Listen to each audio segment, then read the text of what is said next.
नमस्कार दोस्तों, हिंदी साहित्य चैनल पर आप सभी दोस्तों का एक बार फिर स्वागत है। दोस्तों, आज हम बात करने वाले हैं शब्द शक्ति के दूसरे पार्ट लक्षणा शब्द शक्ति के बारे में। दोस्तों, बहुत ही अभ्यर्थियों की शिकायत रहती है कि हमें शब्द शक्ति समझ में नहीं आती।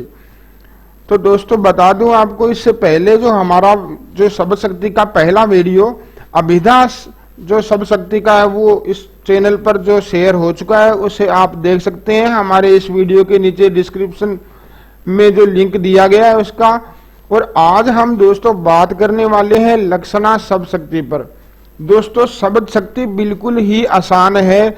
ऐसे ही हमें लगता है कि ये जो हमें परीक्षा में पहचान नहीं पाते लक्षण जो शब्द शक्ति को, आज दोस्तों आपको लक्षणा शब्द शक्ति की पूरी डिटेल बताऊंगा। आप अच्छे से वीडियो को अंत तक देखिएगा। इस वीडियो को 2 या 3 बार जरूर देखिएगा ताकि आप हर टॉपिक को अच्छे से समझ सकें। तो चलिए दोस्तों, आज शुरुआत करते हैं लक्षणा शब्द शक्ति।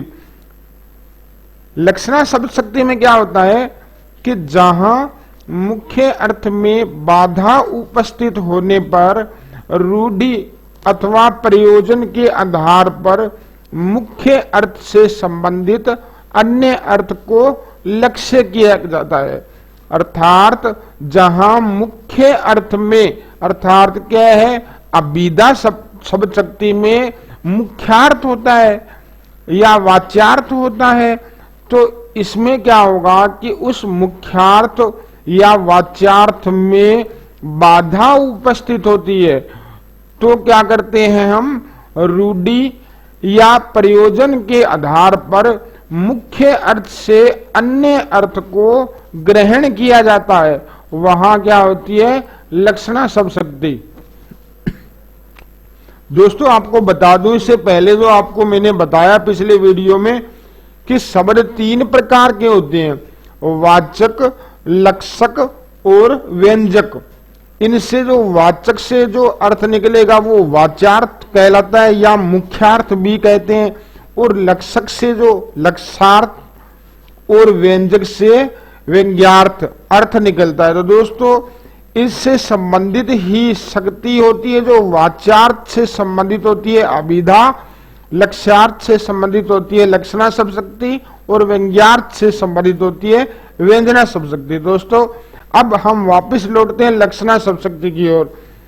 ये आपको साधारण बातें मैंने पिछले वीडियो में भी बताई है, तो एक बार फिर रिपीट कर दिया गया। दोस्तों, अब हम बात करते हैं कि जहां मुख्य अर्थ में बाधा उपस्थित होती है वहां क्या होती है, लक्षणा शब्द शक्ति। तो अब हम इस लक्षणा शब्द शक्ति को जो चार्ट के माध्यम से समझेंगे कि इसकी किस प्रकार से जो इसका वर्गीकरण किया गया है।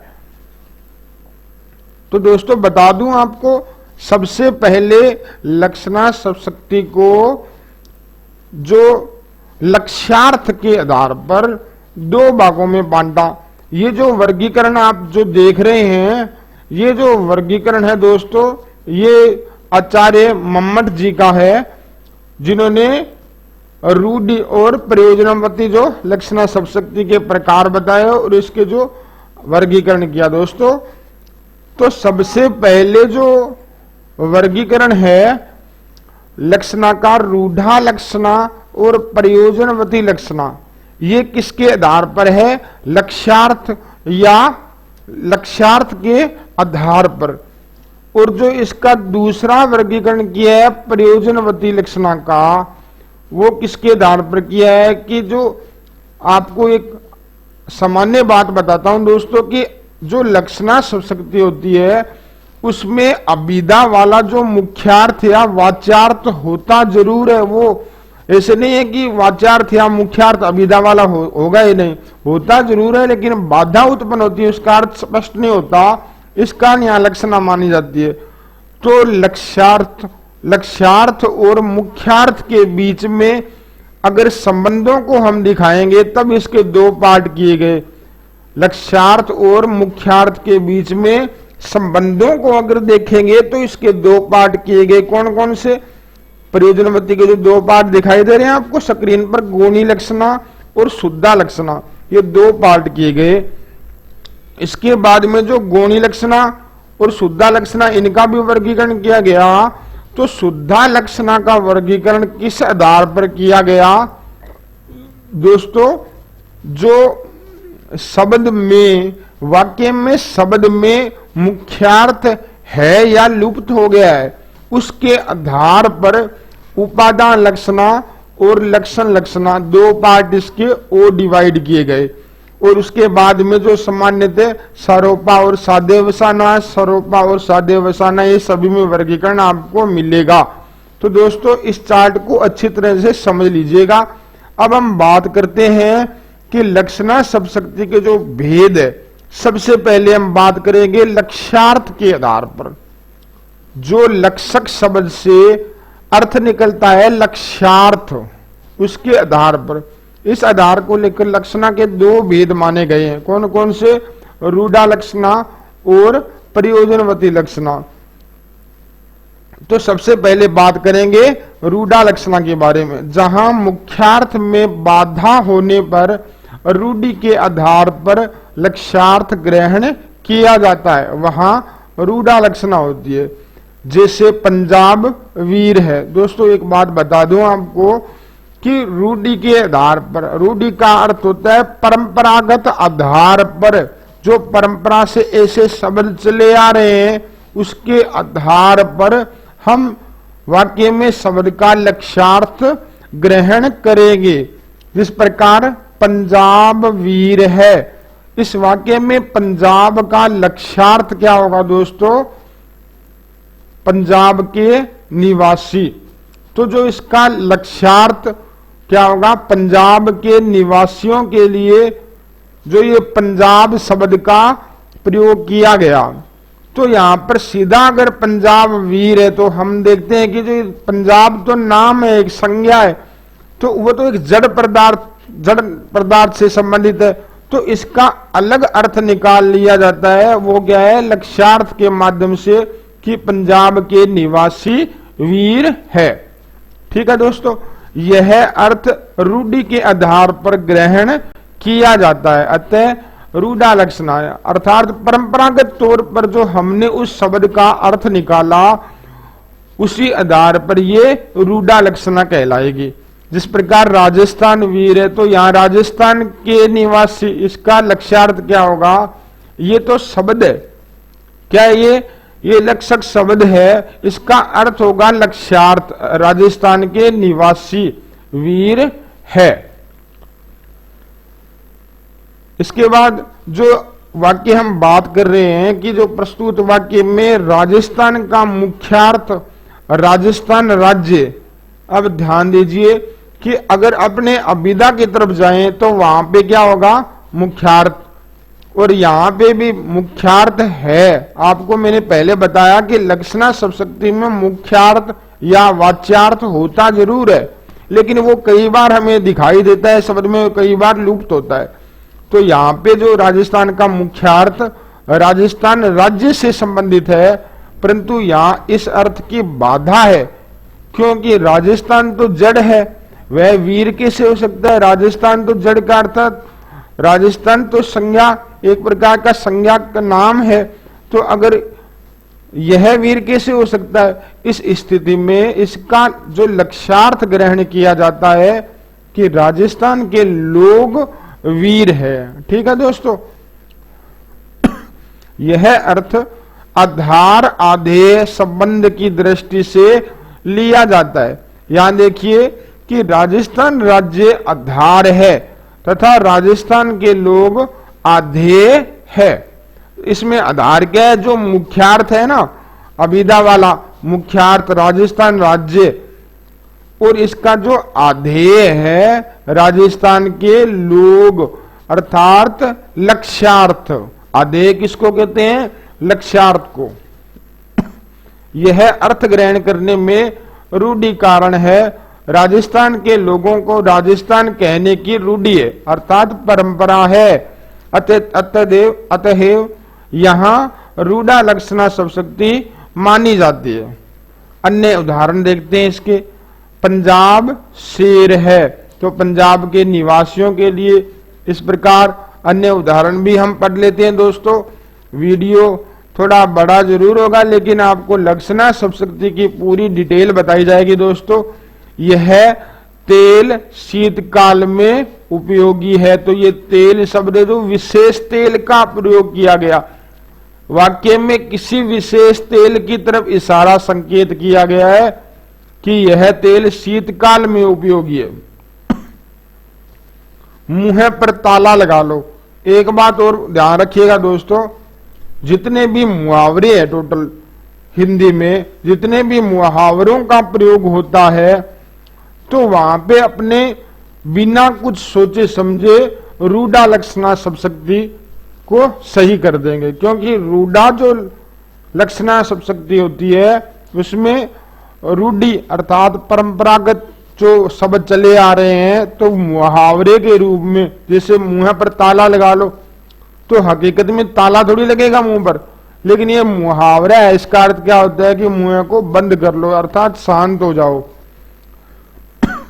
इसी प्रकार दृग ऊर्जत टूटत कुटुम जुरत चतुर चित प्रीति परत गांठ दुर्जन ही ये दई नई यह रीति। इस प्रकार जो पद दिया है वो किसमें है? रूढ़ा लक्षणा जो शब्दशक्ति। भाग जग्यो उमंगो उर आली उदय भयो है अनुराग हमारो। इसके बाद हम बात करेंगे दोस्तों प्रयोजनवती के आधार पर, प्रयोजनवती लक्षणा। जैसा कि अभी तो हम क्या है कि लक्ष्यार्थ के आधार पर जो दो भेद होते हैं, रूढ़ा और प्रयोजनवती, उनकी बात कर रहे हैं। तो हमने रूढ़ा को जान लिया, अब हम बात करेंगे प्रयोजनवती लक्षणा के। मुख्यार्थ में बाधा होने पर किसी विशेष प्रयोजन के लिए जब लक्ष्यार्थ का बोध किया जाता है, वहां प्रयोजनवती लक्षणा होती है। जैसे किसी जो विशेष उद्देश्य, विशेष प्रयोजन, जैसे उदाहरण देखते हैं दोस्तों कि मोहन गधा है। क्या है? मोहन गधा। तो गधा तो नहीं हो सकता, उसका कोई ना कोई मूर्खता से उसका जो लक्ष्यार्थ लिया गया है, इस वाक्य में गधा का लक्ष्यार्थ मूर्ख होता है। क्या होता है? मूर्ख। और यह मोहन की मूर्खता को व्यक्त करने के प्रयोजन से लिया गया है, अतः यहां प्रयोजनवती लक्षणा है। एक और उदाहरण देखते हैं इसका। श्वेत दौड़ रहा है, तो ये श्वेत रंग होता है, तो अगर रंग तो नहीं दौड़ सकता, लेकिन प्रस्तुत वाक्य में श्वेत का मुख्यार्थ सफेद रंग बाधित है, यहां बाधा हो रही है जो मुख्यार्थ में, क्योंकि वह दौड़ कैसे सकता है। तथा इसका लक्ष्यार्थ है श्वेत रंग का घोड़ा दौड़ रहा है, अर्थात किसी घुड़दौड़ प्रतियोगिता के दौरान यह वाक्य बोला जाता है। तो श्रोता इसका यह अर्थ ग्रहण कर लेता है कि सफेद रंग का घोड़ा दौड़ रहा है। इस प्रकार किसी प्रयोजन विशेष से यह अर्थ ग्रहण करने के कारण यहां कौन सी शब्दशक्ति हुई? प्रयोजनवती लक्षणा। इसके अन्य उदाहरण देखते हैं दोस्तों। गंगा पर ग्राम है या साधु गंगा में बसता है, तो यहां सामीप्य संबंध दिखाया गया है कि गंगा पर ग्राम, गंगा के ऊपर तो ग्राम नहीं होगा, या साधु गंगा में बसता तो गंगा के अंदर तो नहीं बसता जाके, वो तो सामीप्य संबंध दिखाया गया है यहां पर कि गंगा पर ग्राम है, वह स्त्री तो गंगा है, तो गंगा के समान उसके जो गुण दिखाए गए हैं, तो प्रयोजन है, विशेष प्रयोजन के माध्यम से इसको गंगा दिखाया गया है स्त्री को। तो इसी प्रकार भाले प्रवेश कर रहे हैं, तो युद्ध भूमि में भालेधारी सैनिक प्रवेश कर रहे हैं, तो भाले तो प्रवेश कर नहीं सकते, लेकिन यहां पे जो लक्ष्यार्थ है भालेधारी सैनिक, इसका जो काफी चर्चित और काफी इंपोर्टेंट जो पद है, उदित उदयगिरी मंच पर रघुवर बाल पतंग विकसे संत सरोज सब हर्षे लोचन भ्रंग। तो जो उपमा जो अलंकार होता है दोस्तों, वो प्रयोजनवती लक्षणा में काम में आता है। तो अलंकारों का भी विशेष ध्यान रखिएगा। जिस प्रकार अभिधा शब्दशक्ति में यमक अलंकार और उत्प्रेक्षा अलंकार के उदाहरण आते हैं। अब हम बात करेंगे मुख्यार्थ और लक्ष्यार्थ के संबंध के आधार पर। हमने इससे पहले जो लक्षणा का जो वर्गीकरण किया था रूढ़ा और प्रयोजनवती, वो किया था लक्ष्यार्थ के आधार पर, और यहाँ पे मुख्यार्थ जो अभिधा वाला जो यहां भी होता है लक्षणा में, मुख्यार्थ और लक्ष्यार्थ के संबंध के आधार पर इसका वर्गीकरण करते हैं दो भागों में, गुणी लक्षणा और शुद्धा लक्षणा। तो सबसे पहले हम बात करेंगे गुणी लक्षणा के बारे में, जहां गुण सादृश्य के आधार पर लक्ष्यार्थ का बोध होता है, वहां गुणी लक्षणा होती है।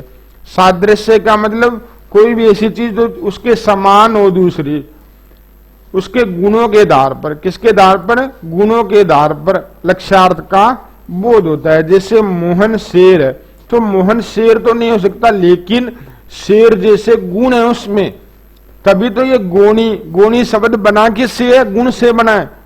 इस वाक्य में मोहन को वीर दिखाने के लिए उसको क्या कहा गया है? शेर। अर्थात मोहन में और शेर में सादृश्य है, समानता है, अतः यहां गुणी लक्षणा है। कौन सी शब्दशक्ति है दोस्तों? गुणी लक्षणा। गुणी लक्षणा जो लक्षणा शब्दशक्ति में लक्ष्यार्थ सदैव मुख्यार्थ से संबंध होता है।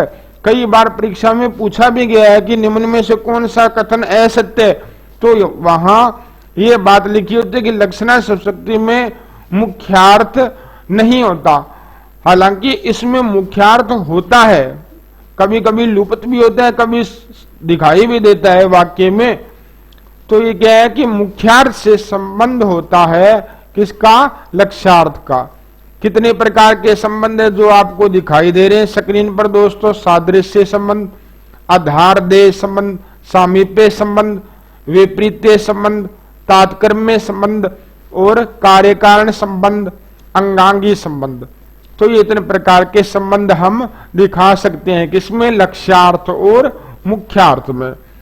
अब हम बात करेंगे कि इनमें से जहां पर मुख्य अर्थ की बाधा, तो बाधा तो आएगी मुख्य अर्थ की, लक्षणा शब्दशक्ति की सबसे बड़ी विशेषता है दोस्तों ये तो, होने पर सादृश्य संबंध के आधार पर अर्थात समान रूप गुण धर्म के द्वारा अन्य अर्थ ग्रहण किया जाता है। दोस्तों सीधी सी बात है कि इसमें अलंकार देखिएगा सबसे पहले, अगर परीक्षा में कोई एग्जाम्पल आता है पद के रूप में, तो रूपक और लुप्तोपमा, जो उपमा अलंकार के पदों में क्या है? गुणी लक्षणा होती है। रूपक और उपमा अलंकार का ध्यान रखिएगा, इनमें कौन सी होती है? गुणी लक्षणा शब्द शक्ति। अब देखिएगा मुख चंद्र है, तो उपमा अलंकार का उदाहरण है कि मुख है जो चंद्रमा के समान है, तो समान सादृश्य गुण के आधार पर, सादृश्य धर्म के आधार पर अर्थ ग्रहण किया जाता है मुख्यार्थ का।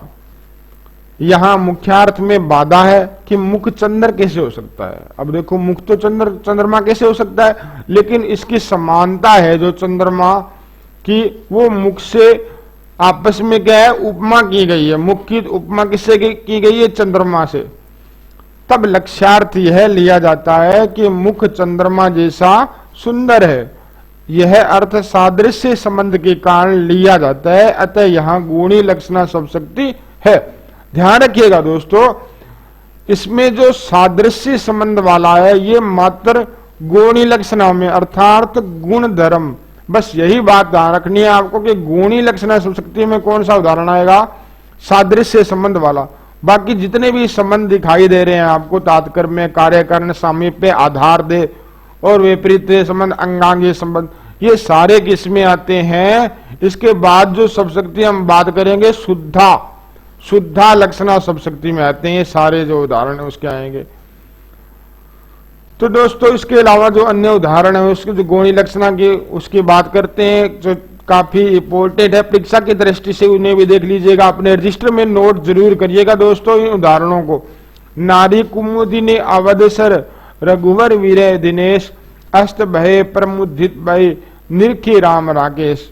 इसी प्रकार अन्य उदाहरण, बीती विभावरी जागरी अंबर पनगट में डूबो रही तारा घट उषा नागरी।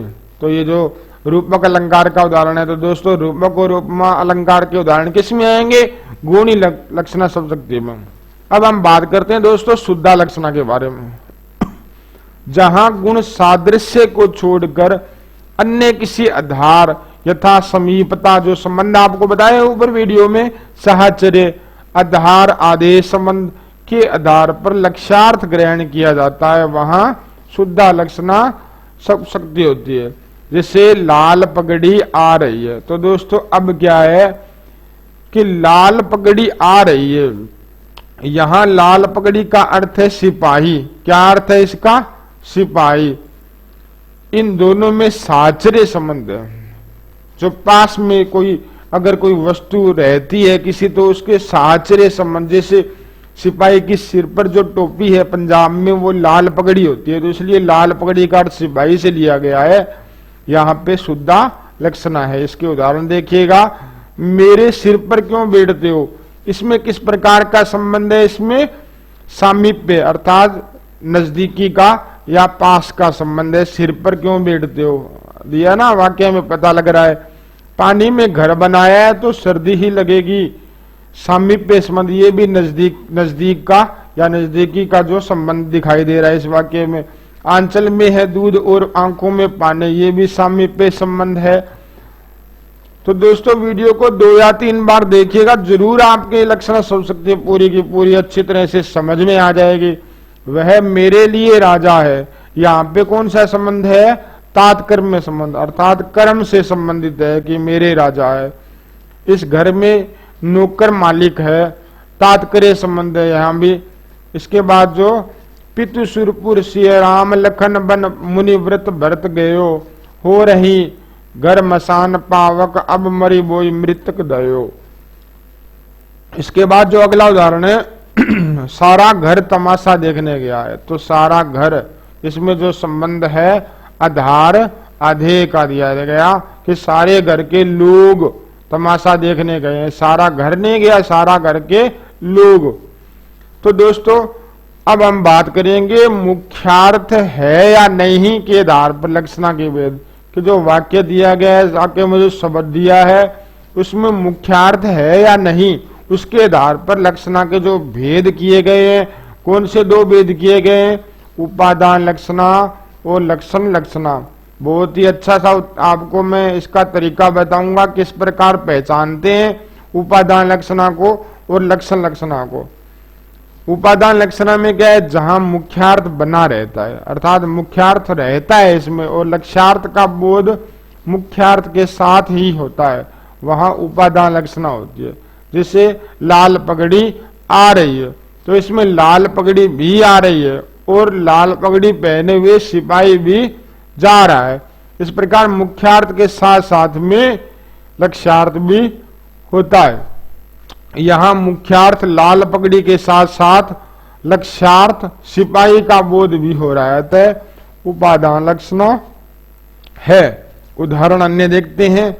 ये झंडे कहां जा रहे हैं? इस वाक्य में झंडा धारण करने वाले पुरुषों पर झंडे का आरोप है और अर्थ में दोनों का कथन हो रहा है कि झंडे कहां जा रहे हैं और झंडा धारण करने वाले, तो दोनों अर्थ यहाँ पे प्रकट हो रहे हैं। तो ये क्या है? अतः यह सारोपा लक्षणा जो इसकी का भेद होता है, धारे धारक भाव से अर्थ की अभिव्यक्ति हो रही है, अतः शुद्धा लक्षणा है तथा झंडे का अपना मुख्य अर्थ लुप्त नहीं हुआ है, अतः उपादान लक्षणा। तो दोस्तों जो मुख्य अर्थ है वो लुप्त नहीं होता तो उपादान लक्षणा होती है, और अगर मुख्य अर्थ लुप्त हो जाता है तो लक्षण लक्षणा शब्दशक्ति होती है। और एक और पहचान इसकी कि जहां भेद, जो ये अतिशोक्ति का जो भेद होता है, भेदा का अतिशोक्ति जो भेद होता है अतिशोक्ति का, वो अलंकार अगर इसमें होगा तो प्राय इसमें उपादान लक्षणा ही काम करेगी। जैसे ये पहचान है ना इसकी वेदा का शक्ति अलंकार की जो पहचान, ओरे ओरे ये शब्द दिए होते हैं, इससे पहचान होती है इस अलंकार की। तो ये उदाहरण इस किसमें आएंगे? जो अभी अपने उपादान लक्षणा जो पढ़ रहे हैं उसमें इसके जो उदाहरण आएंगे दोस्तों। ओरे मांति कुंजन में गुंजरत भोर वीर, और भांति बोरन के जोरन के हवे गए। ओरे कछु चितवनी चलनी, ओरे मृदु मुस्काने, ओरे कछु सुख देत है सके न बेन बखाने।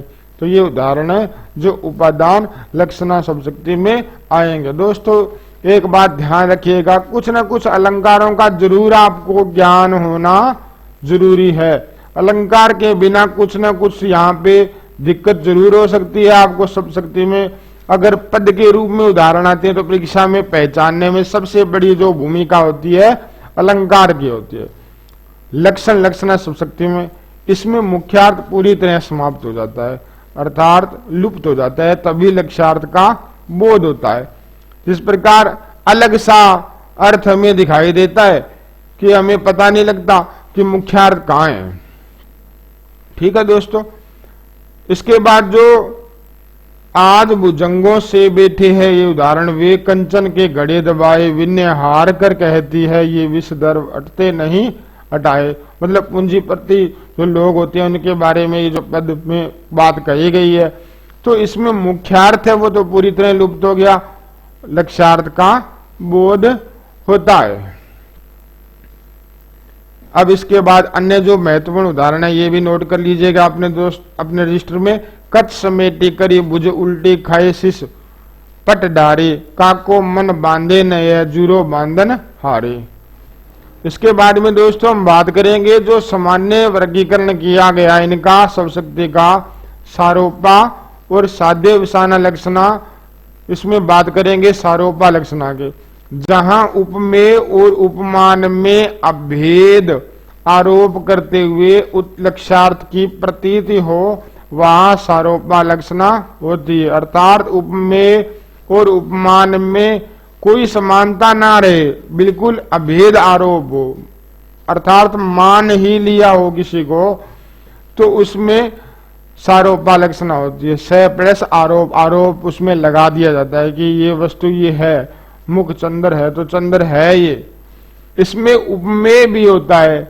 उपमेय क्या होता है? जिसकी जो उपमा की जाती है, और उपमान वो होता है जिस अप्रस्तुत वस्तु जिससे उपमेय की उपमा की जाती है। और उपमान भी होता है इसमें जैसे उदित उदयगिरी मंच पर रघुवर बाल पतंग, यहाँ उदयगिरी रूपी मंच पर राम रूपी प्रभात कालीन सूर्य का उदय दिखाकर उपमेय पर उपमान का अभेद आरोप किया गया है। अतः यहाँ सारोपा लक्षण है कि प्रभातकालीन सूर्य का उदय होना मंच पर श्री राम के रूप में दिखाया गया। राम को किसके समान दिखाया गया है? प्रभातकालीन सूर्य के उदय के समान, इसलिए अभेद आरोप कर दिया गया और सारोपा लक्षणा का उदाहरण है ये। अन्य उदाहरण देखते हैं दोस्तों। अन्यारे दीर्घ नयनी किस्ती न तरुणी समान, वह चितवनी और कछु चेही बस होत सुजान। अब देखिएगा दोस्तों, सारोपा और साध्य वसाना का जो अगर मेटर आता है, दोनों में से अगर एक छांट हमें जो पता लगाना है कि कौन सी शब्द शक्ति होगी, तो इसमें सबसे बड़ी विशेषता ध्यान रखना, समान या सरस, ऐसे कुछ शब्द आएंगे। सरस ये सारोपा में होते हैं। सबसे बड़ी विशेषता, अगर आपको पद का अर्थ पता नहीं है फिर भी आप इन शब्दों के द्वारा सारोपा जो सारोपा लक्षणा शब्द शक्ति होती है उसकी पहचान कर सकते हो। ये उदाहरण है दोस्तों, इन्हें आप नोट कर लीजिएगा। अन्यारे दीर्घ नयनी किस्ती न तरुणी समान, वह चितवनी और कछु चेही बस हो सुजान। तेरा मुख सहास अरुणोदय पर छाई रजनी विषाद में, यह जागृति वह नींद स्वप्न में। खेल खेल थक थक सोने दो, मैं समझूंगी सृष्टि पर ले गया। महादेवी वर्मा जी की बहुत ही शानदार कविता है, इसका उदाहरण यहाँ दिया गया। तीसरा उदाहरण है जो सरस विलोचन विदुवदन लख आली घनश्याम। तो ये क्या है? सारोपा के लक्षणा शब्द शक्ति के उदाहरण। अब बात करते हैं दोस्तों साध्य वसान लक्षणा शब्द शक्ति की। इसमें केवल उपमान का कथन होता है, दोनों नहीं होते इसमें। उपमान, उपमेय तो वो होता है आपको बताया कि जिसकी उपमा की जाए, और उपमान वो होता है जिससे उपमा करी जाए। लक्ष्यार्थ की प्रतीति हेतु उपमेय पूरी तरह छिप जाता है। उपमेय तो क्या है, गायब भी हो जाता है। जैसे जब शेर आया तो युद्ध क्षेत्र से गिद्दड़ भाग गए। अब देखो यहां शेर का तात्पर्य वीर पुरुष से और गिद्दड़ का तात्पर्य कायरों से। तो उपमेय को पूरी तरह छिपा देने के कारण यहां साध्य वसाना लक्षणा शब्द शक्ति है। दोस्तों इसके अन्य उदाहरण है वो नोट कर लीजिएगा। विद्युत की इस चकाचौंध में देख दीप की लो रोती है, अरे हृदय को ठाम महल के लिए झोंपड़ी बली होती है। अगला उदाहरण, पेट में आग लगी है। तो आग जो यहाँ पे किसका अर्थ लिया जा रहा है, भूख से, कि भूख लगी हुई है, पेट में आग नहीं लगी हुई। हिलते द्रुम दल कल किस ले देती गल बाही डाली, फूलों का चुंबन छिड़ती मधुपों के तान निराले।